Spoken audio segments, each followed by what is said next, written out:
Assalamualaikum warahmatullahi wabarakatuh.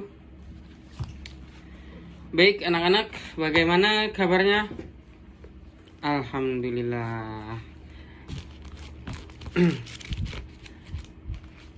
Baik, sekarang pelajaran Bapak, pelajaran fikih ya. Sebelum kita memulai pelajaran pada hari ini, maka hendaknya kita berdoa terlebih dahulu agar ilmu yang kita dapat, ilmu yang kita serap bisa bermanfaat untuk kita ke depannya. Amin amin ya rabbal alamin. Doa dipimpin oleh kamu, Yanto. Silahkan pimpin doanya buat kelas-kelas. Baik, terima kasih kepada saudara Yanto yang telah memimpin doa untuk pembelajaran hari ini. Sebelum Bapak mulai pelajaran hari ini, terlebih dahulu Bapak absensi untuk kelas 1 ini, oke? Kelas 1 SMP ya.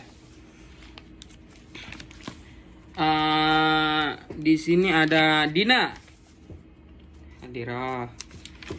Ada Alif, hadir, oke. Ada Aris, oke. Lalu Sipa, oke. Hadir semua ya. Mungkin Melisa doang tidak hadir karena sakit. Oke. Sebagaimana kita mulai pelajarannya ya. Sebagaimana yang kita udah pelajari kemarin. Kemarin kita belajar tentang tentang apa? Yang kemarin masih ingat? Apa? Betul, zakat fitrah. Sekarang buka halaman 18. Di situ ada bab kedua, yang kedua, yaitu apa? Yang kedua, pengertian puasa. Baik, di sini Bapak akan menjelaskan sedikit saja tentang pengertian puasa. Apa sih arti dari puasa itu? Ada yang tahu puasa itu apa? Di situ ada di halaman 18. Arti puasa, asal arti kata itu adalah menahan atau mencegah. Dalam bahasa Arab disebut dengan saum, yaitu artinya itu puasa, menahan, atau saum atau siam. Nah, arti dalam agama Islam menahan diri dari makanan dan minuman dan dari segala apa yang membatalkan, mulai dari terbitnya fajar sampai terbenamnya matahari dengan syarat yang tertentu. Nah, jadi gitu. Misalkan kita puasa dari terbitnya matahari, itu dari subuh ya, subuh. Biasanya kalau di bulan Ramadan itu ada yang namanya imsak. Nah, imsak itu kita udah dimulai. Untuk apa? Untuk menahan apa-apa yang masuk lewat lubang anggota tubuh kita. Gitu. Ya. Dimulainya dari kapan? Dari terbitnya matahari. Nah, kita tahan, terus kita tahan, kita cegah, kita menjaga diri untuk agar kita tidak batal dalam puasa itu. Nah, sampai kapan? Sampai terbitnya terbenamnya matahari. Kapan terbenamnya matahari? Di waktu maghrib, betul. Nah, di sini ada yang tahu nggak? Ini kan kita membahas tentang puasa. Ayat tentang yang membahas tentang puasa. Nah, di sini ada nih penjelasannya. Ya. Puasa itu ada yang wajib dan ada yang sunnah. Jadi di sini puasa itu terbagi menjadi dua. Yang pertama yang wajib dan ada yang sunnah. Nah, yang wajib itu banyak. Yang wajib itu puasa Ramadan. Yang sunnah itu banyak macam-macamnya. Ya. Nah, yang pertama yang puasa wajib nih. Apa sih ayatnya itu yang ada di dalam Al-Quran? A'udzu billahi minasyaitonir rajim. Bismillahirrahmanirrahim. Ya ayyuhalladzina amanu kutiba alaikumussyam kama kutiba 'alal ladzina min qablikum la'allakum tattaqun. Nah, itu ada di surat Al-Baqarah ayat 183 sampai 184.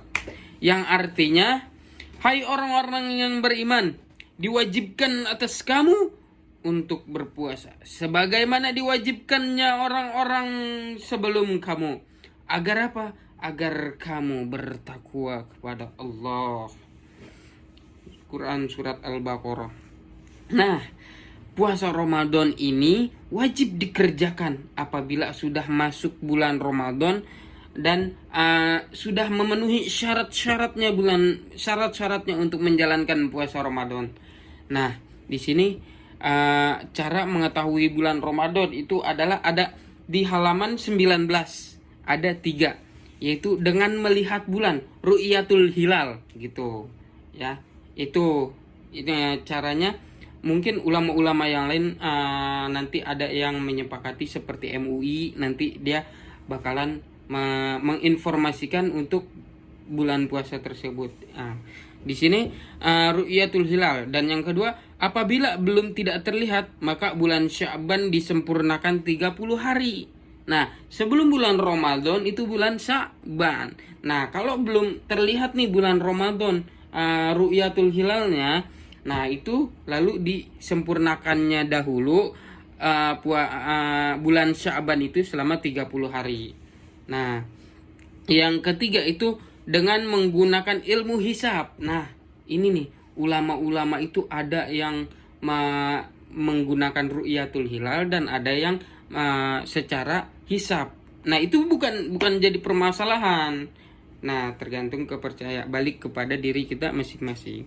Nah, adapun syarat-syarat yang wajib puasa itu ada 4 syarat-syaratnya. Yang pertama, orang Islam. Tentu ya wajib untuk orang Islam menjalankan puasa Ramadan. Nah, lalu yang kedua, yang telah dewasa atau baligh. Anak-anak tidak diwajibkan berpuasa, tapi apabila kuat mengerjakannya, dia juga diajak mengerjakannya. Dia diajak juga berpuasa sebagai latihan. Nah, dari kecil anak itu sudah diajarkan untuk berpuasa. Begitu betapa mantapnya orang tuanya. Nah, masih kecil berpuasa, sudah latihan, yang nanti dewasanya akan menjadi terbiasa. Gitu. Orang berakal. Nah, tentu saja yang wajib berpuasa Ramadan orang-orang yang berakal. Orang yang tidak punya akal atau bisa termasuk junun atau gila, itu tidak diwajibkan untuk berpuasa. Lalu orang yang kuat berpuasa, orang yang lemah karena sakit atau sangat tua boleh tidak berpuasa, tetapi wajib membayar fidyah. Nah, kalau kita sudah berumur, kita sudah ada halangan, jadinya kita tidak bisa menjalankan ibadah puasa. Nah, itu bisa kita dibadal. Dibadal itu diganti di suatu hari untuk mengganti bulan Ramadan yang bolong ini. Nah, jadi kita diganti kalau seandainya sudah tua, udah sepuh atau apa, itu diganti dengan fidyah. Tapi kalau seandainya kita bulan puasa sedang sakit, lalu kita seger lagi apa gimana, kita badal, kita ganti di bulan selanjutnya. Nah, untuk mengganti bulan puasa bulan Ramadan itu lebih bagus secepatnya gitu ya. Jangan nunggu Ramadan lagi gitu. Nah, terus selanjutnya itu ada syarat-syarat sahnya puasa. Yang pertama Islam. Tamyiz. Apa itu tamyiz? Tamyiz itu dikerjakan oleh orang atau anak yang telah dapat membedakan antara makan dan bukan, antara menyakitkan dan tidak, sebagaimana manusia biasa, bukan anak yang terlalu kecil dan bukan yang gila gitu. Yang bisa membedakan, tamyiz itu, ingat ya. Yang ketiga, suci. Ini khusus wanita, artinya suci dari nipas dan datang bulan atau haid ya. Jadi wanita yang sedang nipas dan sedang datang bulan tidak sah, tidak berpuasa jika berpuasa, tetapi masih berkewajiban qadha. ya untuk kodok. Artinya wajib berpuasa pada waktu lain sebanyak hari yang ditinggalkan. Nah, tadi tuh apabila seorang perempuan batal karena haid ya. Batal karena haid itu 10 hari misalkan. Nah, itu di bulan selanjutnya dia juga harus menggantinya 10 hari juga.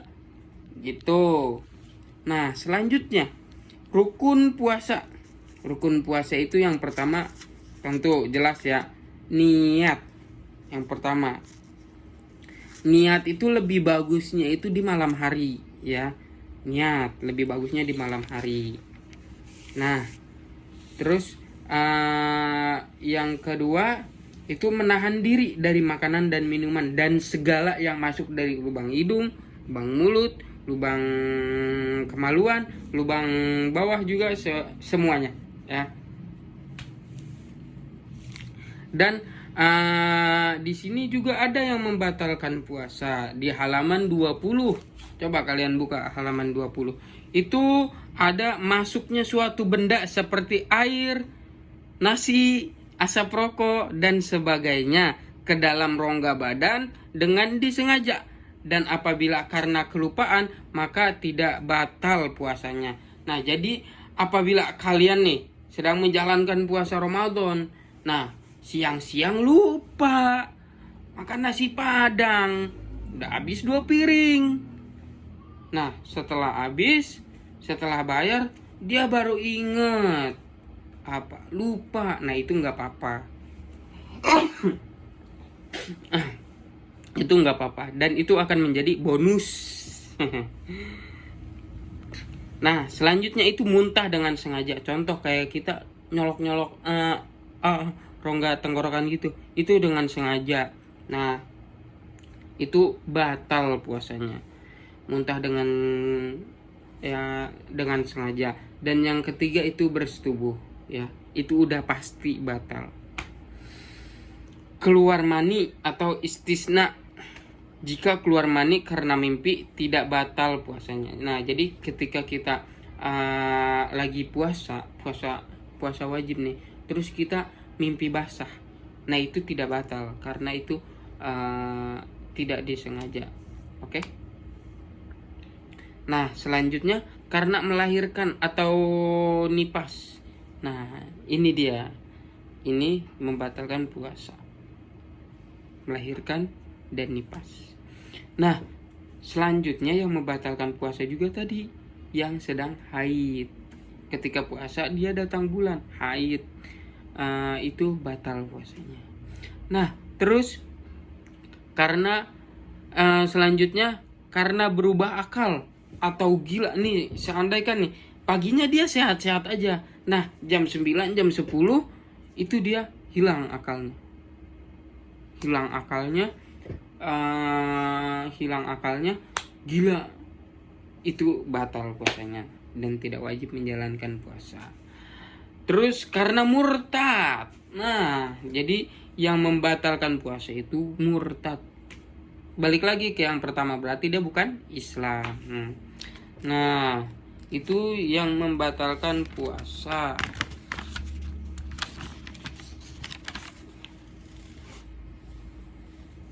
Nah, itu puasa wajib. Dan ada pun yang sunnah. Ada banyak macamnya puasa sunnah. Yang pertama itu ada hari yang dilarang.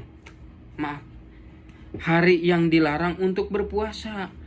Apa itu hari yang dilarang untuk berpuasa? Hari apa aja? Hari Senin kah, Selasa kah, Rabu kah?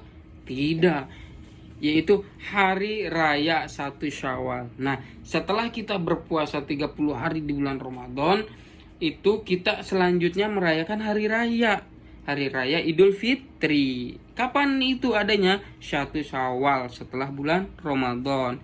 Nah, itu yang tidak boleh berpuasa. Dan yang kedua, hari raya Kurban atau Idul Adha, yaitu 10 Zulhijjah. Itu nggak boleh yang namanya melaksanakan puasa. Seandainya orang-orang pada Idul Adha, kita puasa, aku puasa, itu nggak boleh. nggak boleh itu, puasanya akan menjadi cuma-cuma ya. Nah selanjutnya ada hari tasyrik. Apa itu hari tasyrik? Hari tasyrik itu yaitu tanggal 11, 12 dan 13 Zulhijjah gitu. 3 hari sesudahnya hari raya kurban. Itu hari tasyrik yang 3 hari nggak boleh berpuasa. Nah, Bapak mau kalian merangkum udah ya pelajaran puasanya. Nah, Bapak mau hari ini kalian merangkum apa yang udah Bapak jelaskan tadi. Dari pengertian puasa, tulis tuh ayat yang mewajibkan puasa dalam Al-Quran, surat Al-Baqarah ayat 183 sampai 184. Nah, tulis tuh sama kalian. Nah, terus juga apa tadi? Syarat wajibnya puasa, syarat sahnya puasa, rukun puasa, cara ini yang membatalkan puasa, yang boleh tidak puasa. Nah, itu nanti kalian rangkum tuh ya.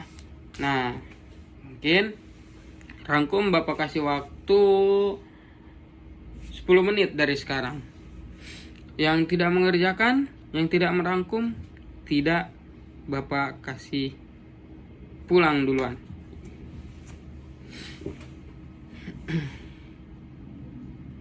Baik, udah rangkumnya? Udah, oke, terima kasih. Untuk rangkumannya besok mungkin Bapak cek ya. Bapak cek rangkumannya. Kalian lihat halaman 22. Di situ ada pertanyaan-pertanyaan. Yang pertama itu, siapakah yang berkewajiban berpuasa? Bagaimana berpuasa itu diperintahkan dalam Al-Quran? Bagaimana mengetahui pulangnya permulaan bulan Ramadan? Nah, itu ada di halaman 22, ada 10 soal. Nanti kamu kerjain tuh buat PR di rumah ya. Buat PR 10 soal itu. Nah, mungkin cukup sekian pembelajaran dari Bapak. Nanti Asep, kamu belum selesain di rumah ya. Minggu besok Bapak cek. Oke? Nggak ngerjain, Bapak tambah lebih banyak lagi. Bukan ngerangkum, tapi nulis semua yang ada di buku. Ya, ngerti Asep? Nah,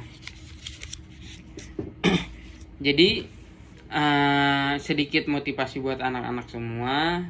Kenapa Bapak suruh menulis? Karena Imam Syafi'i pernah berkata, qala Imam Syafi'i radhiyallahu anhu, perkataan Imam Syafi'i, al ilmu syahidun wal kitabatu qayyiduhu. Qayyid syuhudaka bil hibalil wasiqah.